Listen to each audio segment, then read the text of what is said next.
మీరు చేస్తున్న పని ప్రజల అమాయకులు అనుకుంటురా, ఎవరికి అర్థమైతలేదా అనుకుంటురా అని నేను అడుగుతున్నా. అదేవిధంగా కిషన్ రెడ్డి గారు ఇవాళ ఆయన సికింద్రాబాద్ నుంచి ఎంపీ, మెట్రో రైళ్లు ఎందుకు క్యాబినెట్లో ఆమోదం పొందుతలేదు? ఒక్కసారి క్యాబినెట్లో ఆమోదం పొందితే నాకు లోన్లు తెచ్చి మెట్రో నిర్మించడానికి అవకాశం ఉంది. నాకు అనుమతి ఇవ్వకుండా క్యాబినెట్లో పెట్టకుండా తాజాగా ఢిల్లీలో ఉండే మంత్రులను బెదిరించింది కిషన్ రెడ్డి కాదా? హైదరాబాద్ మెట్రోకు రాకుండా అడ్డుకుంటున్నది కిషన్ రెడ్డి కాదా? నేను కిషన్ రెడ్డి మీద సూటిగా ఆరోపణ చేస్తున్నా. అదే విధంగా మూసీ రివర్ ఫ్రంట్ ఇవాళ గుజరాత్లో సబర్మతి రివర్ ఫ్రంట్ మోడీ కట్టుకున్నాడు. అదే విధంగా వారణాసి ఉత్తరప్రదేశ్లో మోడీ ఎంపీగా ఉన్న తర్వాత అక్కడ ఇవాళ నమో గంగే ప్రాజెక్టు పేరు మీద ఇవాళ అక్కడ మీరు గంగా మీద ప్రక్షాళనకు 1000 కోట్లు ఖర్చు పెట్టారు.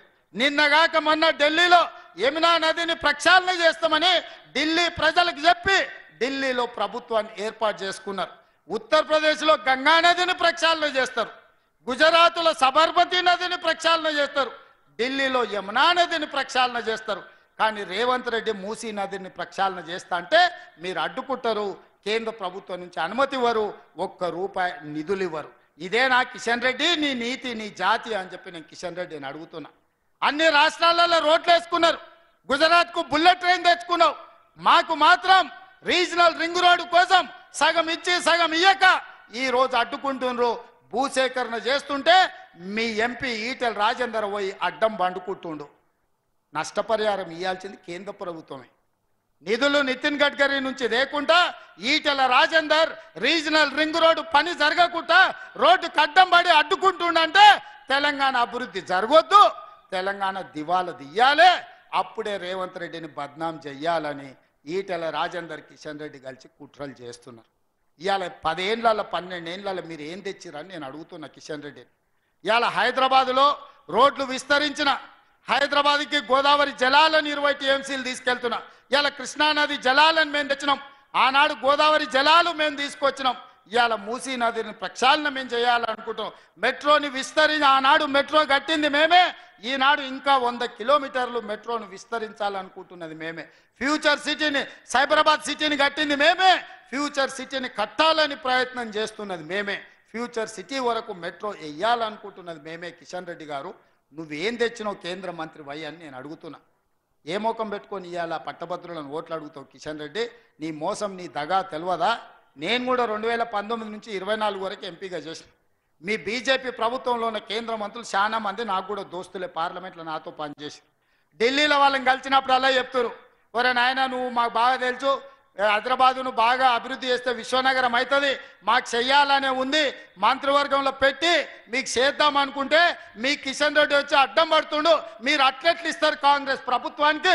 మీకు రేవంత్ రెడ్డి దోస్త్ అయితే ఇవన్నీ ఇస్తారు, అట్లెట్లు ఇస్తారు? మీ సంగతి చూసుకుంటానికి కిషన్ రెడ్డి పంచాయతీ పెట్టుకుంటుండు.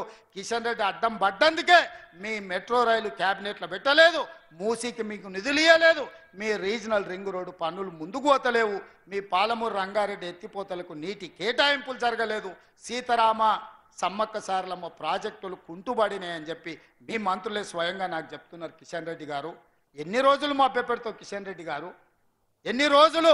నా మీద కోపం ఉండొచ్చు, కాంగ్రెస్ మీద నీకు పగ ఉండొచ్చు, కానీ 4 కోట్ల తెలంగాణ ప్రజలు ఏం చేసిరు? ఎందుకు అభివృద్ధిని అడ్డుకుంటున్నావు అని నేను కిషన్ రెడ్డిని అడుగుతున్నా. ఒకవేళ నువ్వు నిజాయితీ పరుడివే అయితే, నీకు చిత్తశుద్ధి ఉంటే ఈ రోజు చెప్పిన మెట్రో రైలు, మూసీ ప్రక్షాళన, regional ring road, Palamuru Rangareddy ఎత్తిపోతల పథకానికి నీళ్లను ఎప్పటిలోగా తెస్తావో తారీఖు చెప్పు.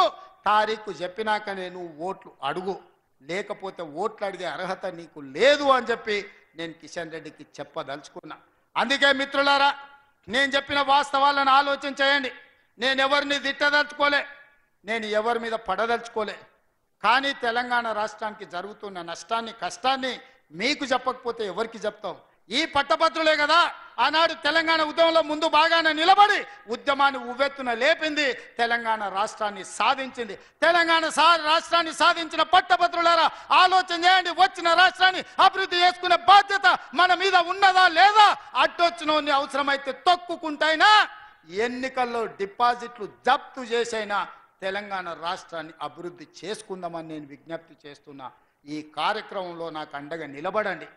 నాకు నిన్నగాక మొన్న వచ్చింది 10 నెలలు కాలే నేను సరిగ్గా పరిపాలన చేయబట్టి. 10 ఏళ్ళు చేసినోడు నా మీదనే పడతాడు, 12 ఏళ్ళు చేసినోడు నా మీదనే పడతాడు. చీకట్లో ఇద్దరు కలిసి కుమ్ముక్కు అవుతారు, అల్లాయి బల్లాయి చేసుకుంటారు, ఫెవికాల్ బంధం ఫెవికాల్ లాగా అతుక్కుంటారు, ఇద్దరు కలిసి వచ్చి నా మీద పడతారు. ఇది న్యాయమా? మీరు ఆలోచన చేయండి. నేను ఎవరిని? మీ సోదరుని. నేను కూడా అక్కడ మీ మధ్యలో కూర్చున్నోనే. మీరు ఆశీర్వదిస్తే నేను ఇక్కడికి వచ్చిన. మీ వాడిని నన్ను ఇట్లా కుట్రలు చేస్తుంటే కాపాడుకోవాల్సిన బాధ్యత, గెలిపించుకోవాల్సిన బాధ్యత మీ మీదనే ఉన్నది. ఈ ఎన్నికలు నావి కాదు, ఈ ఎన్నికలు పట్టభద్రులై, ఈ పట్టభద్రుల తరఫున వారధిగా సారథిగా ప్రభుత్వానికి అనుసంధానకర్తగా నరేందర్ రెడ్డి ఉంటాడు. నరేందర్ రెడ్డిని ఎన్నికలు గెలిపించండి, మీ సమస్యల్ని పరిష్కరించే బాధ్యత నేను తీసుకుంటా. ఆదిలాబాదును ప్రత్యేకంగా గుర్తించి మా ప్రేమ్ సాగర్ రావు గారు చాలా విషయాలు ఎకరువు పెట్టిండు.